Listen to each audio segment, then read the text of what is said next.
மக்களே, welcome to Delhi talks. Is most awaited Karthik and ரேவதியோடைய wedding special episode வந்து பார்த்தீங்கன்னா கம்மிங் சண்டே அன்னைக்கு 5 o'clock ஸ்பெஷல் எபிசோடாக டெலிகாஸ்ட் ஆக இருக்குது. நான் வந்து கொஞ்சம் கூட எதிர்பார்க்கவே இல்லை. இந்த வீக் வந்து ஸ்டார்ட் ஆகும் போதே கார்த்திக் அண்ட் ரேவதியோடைய மேரேஜ் இருக்கும் அப்படின்னு நினச்சேன்.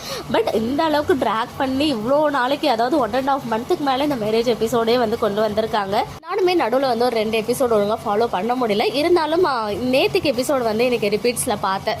ரேவதி வந்து என்ன ஆனாலும் மேரேஜுக்கு சம்மதிக்கவே மாட்டேன்னு சொல்லும் போது அவங்க அம்மா வந்து அவங்களுடைய நெத்திலேயே துப்பாக்கி வச்சு நான் சுட்டுப்பேன்னு சொல்லி பிளாக்மெயில் பண்ணி அவங்கள கல்யாணத்துக்கு அக்செப்ட் பண்ணிக்க வைக்கிறாங்க.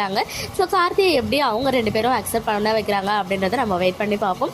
ஸோ நாளைக்கும் இது அப்படியே கண்டினியூ ஆகி சண்டே அன்னைக்கு தான் வந்து மேரேஜ் எபிசோட் டெலிகாஸ்ட் ஆக இருக்குது. அதே மாதிரி இந்த மேரேஜ் எபிசோட்ஸ் டிஆர்பி வைஸுமே நல்லா பெர்ஃபார்ம் பண்ணிட்டு இருக்காங்க. இன்னைக்கு டிஆர்பியில் பார்த்தீங்கன்னா 6.4 வந்து ஸ்கோர் பண்ணியிருக்காங்க. ரீசெண்ட் டைம்ஸாக ஜீ தமிழோடைய நம்பர் 1 சீரியலாக இருக்காங்க, போத் அர்பன் அண்ட் ரூரலில். இதெல்லாம் ஒரு சைடு இருக்கு. ஆஃப்டர் மேரேஜ் ஷூட்டுமே வந்து நம்ம சாமுண்டேஸ்வரி வீட்டில் ஷூட் பண்ணியிருந்தாங்க. ரேவதி வந்து சாரியில், அது கழுத்தில் வந்து தாலியோட இருக்க லுக்லேயே 2-3 காஸ்டியூமில் நமக்கு பிக்சர்ஸ் எல்லாம் ஷேர் ஆகி இருந்துச்சு.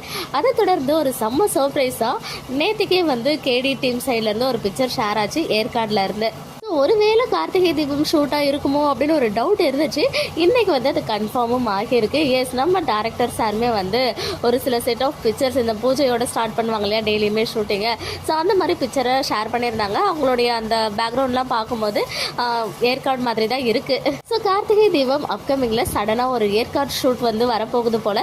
ஸோ ஏன் திடீர்னு ஏற்காடு ஷூட் அப்படின்னு யோசிக்கும் போது மேபி சாமுண்டேஸ்வரி தான் மேரேஜ் பண்ணி வச்சுருக்காங்க. பொண்ணு மாப்பிள்ளைக்கு பிடிக்காத ஒரு கல்யாணம் பண்ணி வச்சுருக்காங்க. ஸோ அவங்களுக்குள்ள ஒரு நல்ல அண்டர்ஸ்டாண்டிங் வரணும் அப்படின்றதுக்காக ஒரு ஹனிமூன் ட்ரிப் மாதிரி ஏற்காடு வந்து அவங்கள அனுப்பி வைக்கிற மாதிரி சீன் வரலாம். அதர்வைஸ் ஹோல் ஃபேமிலியோட கூட போகலாம். அது என்னன்றது நமக்கு அப்கமிங் எபிசோட்ஸ் பார்த்தோன்னா கிளியராக தெரிய வரும்.